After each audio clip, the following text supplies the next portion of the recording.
In the remote Colorado Rockies lies a concrete fortress where silence is a sentence and 23 hours a day is the rule. Welcome to ADX Florence, America's hidden machine for its most dangerous inmates. The fortress built for fear. High above the high plains of Colorado, around 2 hours south of Denver, lies a massive complex of concrete and razor wire. The site of the United States' only dedicated federal super-maximum security prison, ADX Florence. Wikipedia. It is described by officials and journalists alike as the Alcatraz of the Rockies. Wikipedia. But that title underplays the intent and design. ADX is not an island fortress in fog. It's a steel and concrete mausoleum designed for the worst the system has to offer. Origins. From Marion to Florence. The genesis of ADX Florence dates back decades of crisis in the U.S. federal prison system. When 2 correctional officers were brutally murdered in 1983 at USP Marion by inmates Thomas Silverstein and Clayton Fountain, the walls of federal penology shook. Wikipedia. That event triggered a rethinking of how to contain men who couldn't be contained, not only by bars but by the very design of the institution. The Federal Bureau of Prisons, BOP, concluded that it needed a facility capable of holding prisoners who had shown a pattern of extreme violence toward staff or other inmates, or whose escape would pose a national security risk. IRP.FAS.org. In 1994, construction began on the new facility, and on January 10, 1995, the doors of ADX Florence opened. Wikipedia. With capacity for roughly 490 male inmates on about 49 acres of land, the prison immediately became the apex of control in the federal system. 5280. Design by fear. To understand ADX Florence is to understand the architecture of isolation. Every feature, from cell size to window design to recreation yard, is built around the premise of control and containment. According to HowStuffWorks.com, inmates are confined to single cells of about 7 by 12 feet, for 23 hours a day, in units of poured concrete. How Stuff Works. The furniture is immovable, bed, desk and stool all cast in concrete, to remove every detachable object that could become a weapon. The shower is inside the cell, the toilet is a steel sink combination, and windows are narrow slits made to prevent orientation. 5280. Around the perimeter, the security measures are staggering. Multiple razor wire fences, watchtowers, motion detectors, pressure pads, remote-controlled steel doors numbering in the thousands. Corrections 1. Guards sometimes describe the facility as a machine. Walls moving, doors clicking, opportunities for contact removed entirely. The result, a prison where movement, sound and human contact are systematically stripped away, not by design error, but by design intent. Purpose hidden in plain sight. What kind of criminals belong here? The roster is chilling. ADX Florence is designed for the men the system doesn't trust in any other facility. Terrorists, spies, mafia bosses, escape artists.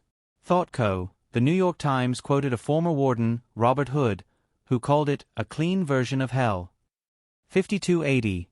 That statement is rhetorical, because hell implies fire and brimstone while here there is only silence, concrete and invisibility.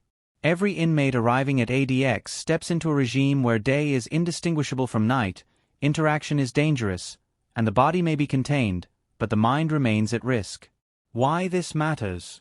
ADX Florence isn't a curiosity. It's the extreme endpoint of a system built on punishment, deterrence and containment. The questions it forces us to ask are unsettling. What does justice look like when the most dangerous among us are locked away forever? And is safety truly achieved when the mind suffers in silence? In the following chapters we will go deeper, into the daily routine of isolation, the stories of those inside and those guarding the walls, the legal battles and the moral reckoning. Because beyond the razor wire, beyond the surveillance cameras and concrete cells, there lies a reality that few outside will ever see. 23 hours a day. Life inside the box. Imagine waking up every morning in a world where time doesn't move, where the walls don't echo, and where even the air feels still. That's the reality inside ADX Florence, the administrative maximum facility in Colorado. Here, every moment is controlled, calculated, and confined. Inmates at ADX live in what's known as the box, a 7 by 12 foot concrete cell designed to break the human spirit. Inside, there's a concrete bed with a thin mattress, a concrete desk, and a concrete stool. No soft edges, no curtains, no privacy. A narrow window, about 4 inches wide and 2 feet tall, allows a sliver of sunlight to enter, but it's angled upward, toward the sky, so inmates can't see the mountains, can't see the guards, can't even see the prison yard. To the outside world, this may sound sterile, clean even. But inside, the silence is deafening. There are no bars clanging, no shouts echoing down the corridor. The prison is designed to absorb noise. Every surface, concrete, steel, and glass, is part of the psychological architecture meant to erase stimulation. A day in ADX Florence. Each day follows a routine that hasn't changed in decades. At 6 a.m., lights flicker on automatically. A guard, unseen, but always watching, slides a food tray through a slot in the steel door. Breakfast, powdered eggs, milk, maybe an apple. Inmates eat alone, sitting on cold concrete, staring at a wall. There's no cafeteria, no yard time with others, no conversation. Every meal is delivered through that same slot, 3 times a day, 7 days a week. At most, an inmate gets 1 hour outside the cell per day, but outside doesn't mean open air. Recreation takes place in a concrete enclosure about the size of a 1-car garage. The ceiling is a mesh grate. Prisoners can see the sky, but never the horizon. Some call it the dog run. They walk in circles, talk to themselves, do push-ups, anything to remember they still exist. Isolation as policy. The Bureau of Prisons justifies this system with one word: security. But the effect is psychological warfare. Former inmates and mental health experts have described the experience as a slow-motion mental disintegration. One psychiatrist who visited ADX described it as a clean version of hell, echoing the words of former warden Robert Hood, who said, "It's not designed for humanity." Many inmates at ADX are serving life without parole. Some have already spent decades in solitary confinement before arriving. Others, like the Unabomber, Ted Kaczynski, the Boston Marathon bomber, Dzhokhar Tsarnaev, and cartel leader Joaquin El Chapo Guzman, are isolated for their influence, not just their crimes. But whether they're terrorists, mob bosses, or spies, the environment is the same: total sensory deprivation. One former guard told the Marshall Project that even speaking to inmates was discouraged, unless necessary for orders. "You could go days without hearing your own name," he said. And for those serving long sentences, that silence begins to eat away at identity. They forget the sound of another human voice, the feel of a handshake, the smell of the outdoors. The mental toll. Psychologists call it SHU syndrome, named after the special housing units where isolation is standard. Symptoms include anxiety, paranoia, hallucinations, and self-harm. At ADX Florence, this syndrome isn't the exception, it's the norm. In 2012, a class action lawsuit filed by inmates alleged that the prison routinely housed men with severe mental illness in conditions that only worsened their state. The case, Baycoat v. Federal Bureau of Prisons, forced the government to acknowledge that ADX's extreme isolation could constitute cruel and unusual punishment under the 8th Amendment. The result was the opening of a new mental health unit within the facility, but critics say it changed little. Even inmates with diagnosed schizophrenia or PTSD remain locked down 23 hours a day. Treatment consists of therapy sessions held through steel bars, or sometimes via intercom. Former inmate Jack Powers, who spent over a decade in solitary, said in an interview, "You start to dream while you're awake. You see things move in the walls. You hear people whispering your name, and they're not there." Powers tried to commit suicide multiple times.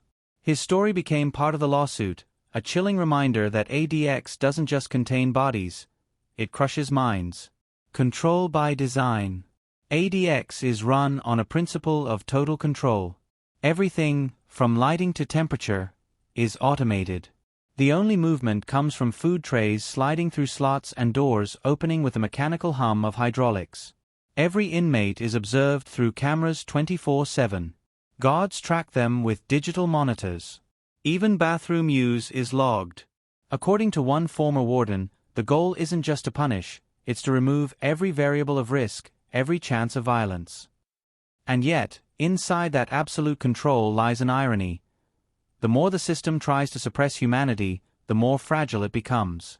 A former correctional officer said, "We called it the clean kill. You don't see blood, but you see the life leave them, slowly."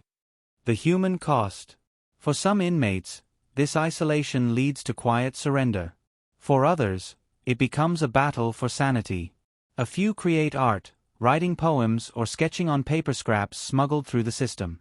Others communicate by shouting through vents or flushing coded messages through plumbing lines, a form of toilet talk. In 2013, an inmate managed to take his own life inside ADX. It shouldn't have been possible. Every object is secured, every tool controlled. Yet somehow he found a way. His death was reported in internal documents as an unanticipated event. But inside, everyone knew, this was the cost of living in a place designed to erase hope. ADX Florence isn't just a prison. It's a mirror, reflecting what happens when safety becomes obsession and control replaces compassion. And as we'll see in the next chapter, the inmates themselves, from mobsters to terrorists, are not the only ones trapped inside. The guards, too, carry the scars of America's hidden hell. The men inside, notorious inmates and the myth of control, for decades, the concrete corridors of ADX Florence have held the names that once terrorized headlines. Men whose crimes shaped national security policies, changed laws, and scarred entire generations. But inside these walls, names lose meaning. Power dissolves. And legends fade into whispers behind steel doors. The cellmates of silence. Each inmate inside ADX is sealed in solitary confinement, yet the roster reads like a roll call of modern evil. Terrorists, serial killers, cartel leaders, and traitors to the state. At one end of the complex sits Unit H, a section often referred to as Bombers Row. Here, some of America's most infamous terrorists serve their sentences. Terry Nichols, the co-conspirator in the Oklahoma City bombing that killed 168 people in 1995. Ramzi Youssef, mastermind of the 1993 World Trade Center bombing. Zacarias Moussaoui, once called the 20th hijacker of 9/11. And for a time, Ted Kaczynski, the Unabomber, the reclusive genius-turned-terrorist whose mail bombs killed 3 and injured 23 over nearly 2 decades. Each of these men lives within shouting distance of one another, yet none can see the other's face. They communicate through vent grates, whispering in code, piecing together human connection from echoes. Elsewhere, the control unit houses inmates like Richard Reed, the shoe bomber, and Jakar Tsarnaev, the Boston Marathon bomber. These are the prisoners considered beyond redemption, their isolation permanent, their sentences absolute. And then there are the mobsters. Vincent Basciano, acting boss of the Bonanno crime family. Larry Hoover, founder of the Gangster Disciples. And Thomas Silverstein, the man whose 1983 murder of a guard at USP Marion inspired the creation of ADX itself. Silverstein spent over 36 years in solitary confinement, longer than any other federal prisoner in U.S. history. He called his isolation a slow-motion death. In 2019, he died at age 67, still in custody, still in the box. The myth of escape.